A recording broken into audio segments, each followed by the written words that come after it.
Bugün sizler kanalımda hoş gördüm. Bugün sizlere başlamaya hazırlaşırıq. Kitabını izah edeceğim. Gəlin başlayan qaldığımız yerdən.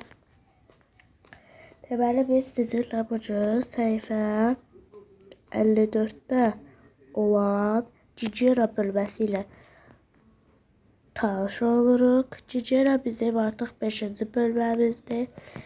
Gəlin tanıyaq və öyrənək. Yerində yazılmış sözləri oxuyaq. B, ə, d, ə, d, bədən. B, a, ş, baş. A, l, ı, d, al. C, ə, n, ə, çənə. C, öz, göz. Q, a, ş, qaş. Ç, i, r, p, i, ç, kirpi. Əl, əl. D, i, r, s, ə, ç, dirsək. B, i, l, ə, ç, bilək. O, v, u, c, ovuc. D, I, r, d, a, q, dırnaq. Ayı, aq, ayak. D, iz, diz. D, a, b, a, d, tabak. Deməli bunlar bizim bugünkü tanış olduğumuz sözlərimizdir. Aşağıdakı suallara görə cavab verək. Bədənimizdə hansı üzvləri tanıyırsan? Göz, qulaq, burun, ağız, s. kimi. Hərəkət üçün hansı üzvlər lazımdır? Qollar və ayaqlar. Hansı üzvlərimizin xüsusi qayğıya ehtiyacı var? Saçlarımızın, qulaqlarımızın, dişlərimizin, dırnaqlarımızın, əllərimizin və s. kimi üzvlərimizin qayğıya ehtiyacı var. Kiçik səhifə 55-ə deyir ki, şəkildə görüşlər haqqında danış. Birinci şəkildə oğlan saçlarını yuyur. İkinci şəkildə qız saçlarını darayır. Üçüncü şəkildə oğlan qulaqlarını təmizləyir. Dördüncü şəkildə oğlan dişlərini yuyur. Beşinci şəkildə dırnaqlarını tutur. Altıncı şəkildə isə əllərini yuyur.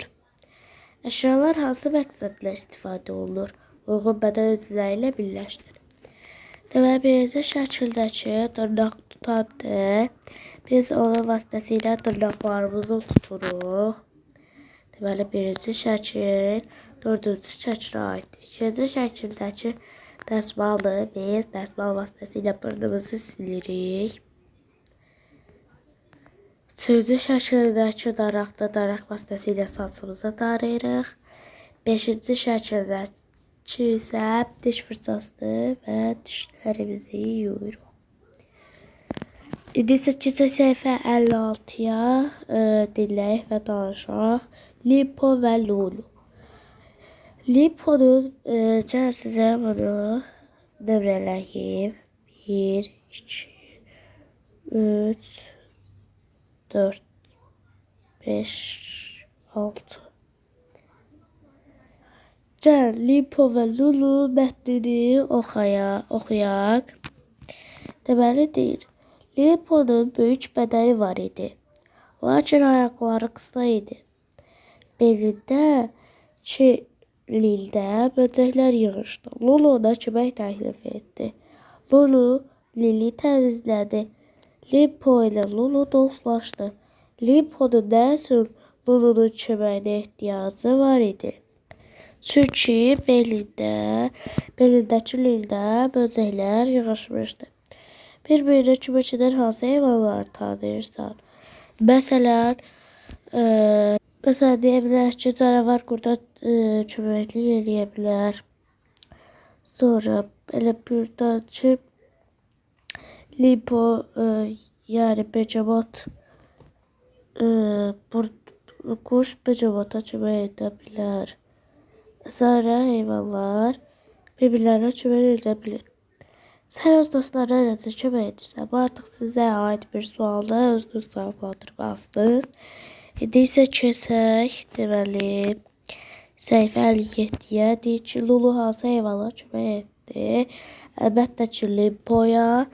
Deməli, ikinci sıradakı birinci heyvana o kömək etmişdi. Deyir ki, Lulu da hansı heyvanlara kömək edə bilərdi? Deməli, biz deyə bilərik ki, məsələn, buna kömək edə bilərdi. Buradakı maymuna yox. Demək, şuna yox, zürafə. Bəlkə hə. Deməli, Lulu şaraladığı heyvanlara kömək edə bilər. Sağ olun əziz izləyicilər. Yeni dərs videolarında görüşənədək.